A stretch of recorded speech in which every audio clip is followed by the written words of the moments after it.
පරිණාමකයක් කියලා කියන්නේ ප්‍රත්‍යාවර්තක වෝල්ටීයතාවය එක් අගයකින් වෙනත් අගයකට වෙනස් කිරීම සඳහා භාවිත කරන උපකරණයක්. මේ පරිණාමක භාවිත වෙනවා බොහෝ අවස්ථාවල. මූලික බෙදා හැරීම් කටයුතු වලදී විදුලිය, ජව ඇහුරුම් වලදී, පරිගණක රේඩියෝ ආදී උපකරණ වලදී මේ පරිණාමක භාවිත වෙනවා. මේ තියෙන පරිණාමකයක රූප සටහන. අපි බලමු දැන් පරිණාමකයක් හදන හැටි කොහොමද? මේකේ මූලික ක්‍රියාකාරකම් මොකක්ද කියලා අපි බලමු. අපි මේකෙදී තම කම්බි, මෘදු යකඩ මිටියක්, වියලි කෝෂ දෙකක්, මැද බිඳු ගැලනෝමීටරයක්, ස්විච් එකක් අපිට භාවිත කරනවා. අපි මෙන්න මේ විදිහට මෘදු යකඩ මිටියක් හදාගෙන කම්බි දඟර දෙකක් ඔතා ගන්නවා.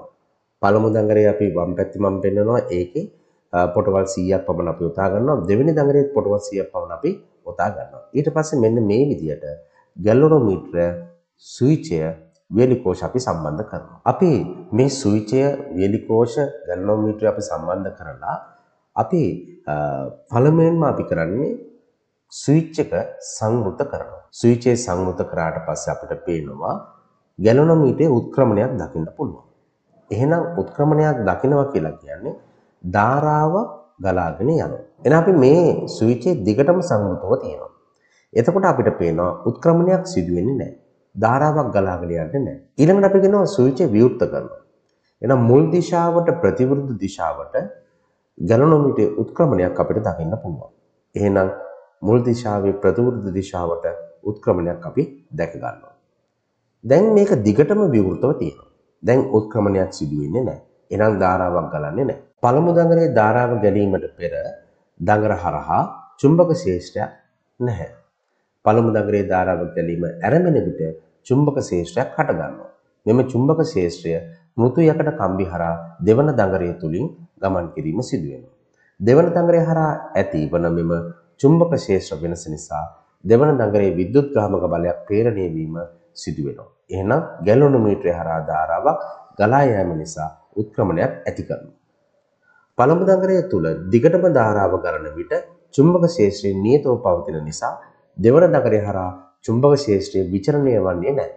එබැවින් එහි විද්‍යුත් ගාමක බලයක් ප්‍රේරණය වීම සිදු වෙන්නේ නැහැ.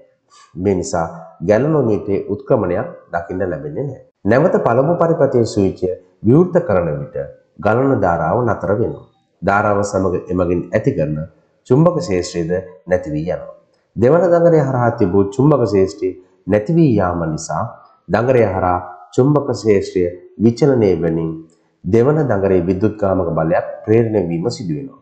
මෙහිදී මුල් දිශාවට විරුද්ධව විද්‍යුත් ගාමක බලයක් ප්‍රේරණය වීම සිදු වෙනවා.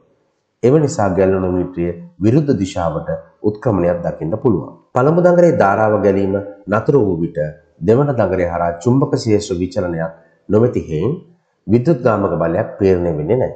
එබැවින් ගැලනෝමීටරයේ උත්ක්‍රමණය ශූන්‍ය වෙනවා. පළමු දඟරේ මගින් දෙවන දඟරය හරහා චුම්බක ශේෂ්ත්‍ර වෙනසක් ඇති කරන සෑම විටම දෙවන දඟරේ විද්‍යුත් ගාමක බලයක් ප්‍රේරණය වන බව අපිට පේනවා. එහෙනම් දඟරයට බැටරියක් වෙනුවට ප්‍රත්‍යාවර්තක විභවාන්තරයක් යෙදුවොත් එවිට චුම්බක ශේෂ්ත්‍රයේ දිගටම විචලනය වන නිසා දෙවන දඟරයේද එවැනිම ප්‍රත්‍යාවර්තක විභවාන්තරයක් ප්‍රේරණය වීම සිදු වෙනවා. මෙවැනි චුම්බකව එකිනෙකට සම්බන්ධ දඟර දෙකක සම්බන්ධය පරිණාමකයක් ලෙස හැඳින්වේ. පරිණාමක ප්‍රත්‍යාවර්තක ධාරා සහ ප්‍රත්‍යාවර්තක විභවාන්තර සඳහා පමණ භාවිත කරනවා. පරිණාමක සරල ධාරාව සඳහා භාවිත කරන්නේ නැහැ. මේ තියෙන පරිණාමකයක සංකේත. මේ රූප සටහනේ පෙන්වලා තියෙනවා මෘදු යකඩ වලන්නක පරිණවරණය කරන ලද තම කම්බි දඟර දෙකක් ඔතලා තියෙන ආකාරය. මේකේ ප්‍රාථමික දඟරය සහ ද්විතීයික දඟරය ලෙස අපි හඳුන්වනවා. එහෙනම් ප්‍රාථමික දඟරයට තමයි ප්‍රත්‍යාවර්තක ධාරාවක් ලබා දෙන්නේ. එතන ප්‍රත්‍යාවර්තක ධාරාවක් ලබා දෙන දඟරයට අපි කියනවා ප්‍රදානය කරනවා කියලා. ද්විතීයික දඟරයෙන් ප්‍රතිදානය ලෙස අපිට හඳුන්වන්න පුළුවන්. එතන ප්‍රාථමික දඟරයේ පොට ගණන අපිට NP ලෙසත් ද්විතීයික දඟරයේ පොට ගණන NS ලෙසත් හඳුන්වන්න පුළුවන්. එතකොට මේකෙදි සිදුවෙන විද්‍යුත් ගාමක බලය එනම් ප්‍රාථමික දඟරයේ VP ලෙසත් ප්‍රේරිත විද්‍යුත් ගාමක බලය ද්විතීයික දඟරයේ VS ලෙසත් අපිට හඳුන්වන්න පුළුවන්. එහෙමනම් අපිට පරිණාමකවල දඟරවල පොට සංඛ්‍යාව සහ විභවාන්තරය අතර සම්බන්ධතාවයක් ප්‍රකාශ කරන්න පුළුවන්. එනම් ප්‍රාථමිකයේ පොට සංඛ්‍යාව බෙදන්න පුළුවන් ද්විතීයිකයේ පොට සංඛ්‍යාව.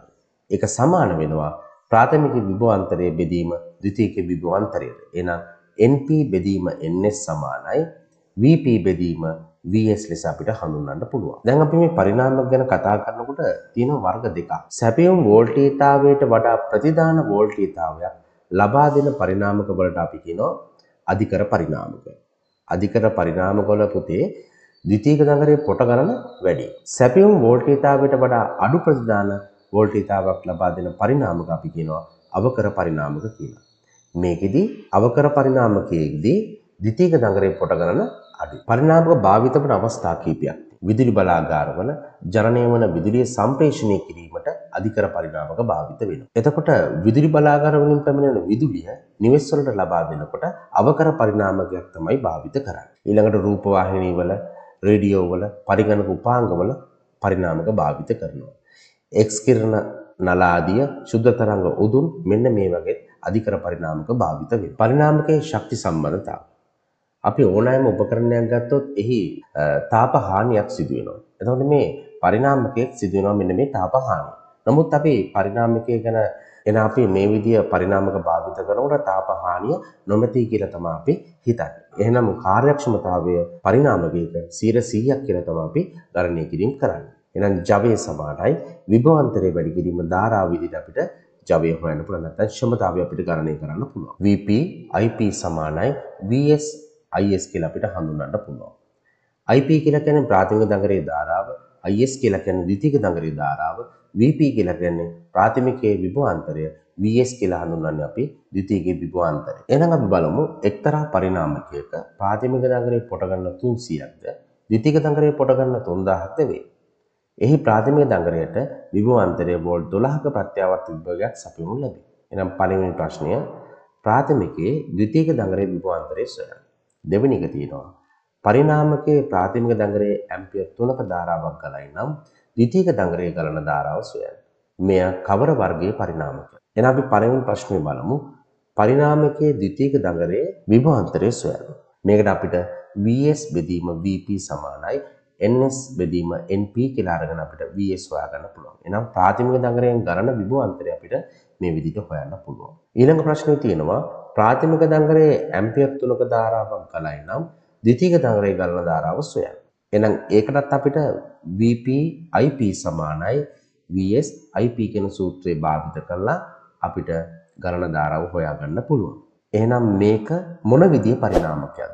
පරිණාමකයේ ද්විතීයික දඟලයේ කොට සංඛ්‍යාව ප්‍රාථමික දඟලයට වඩා වැඩි නිසා අපි කියනවා මේක ප්‍රතිදාන විභවය වැඩි. ඒ නිසා මේක අධිකර පරිණාමකයක් විදිහට අපිට හඳුන්වන්න පුළුවන්.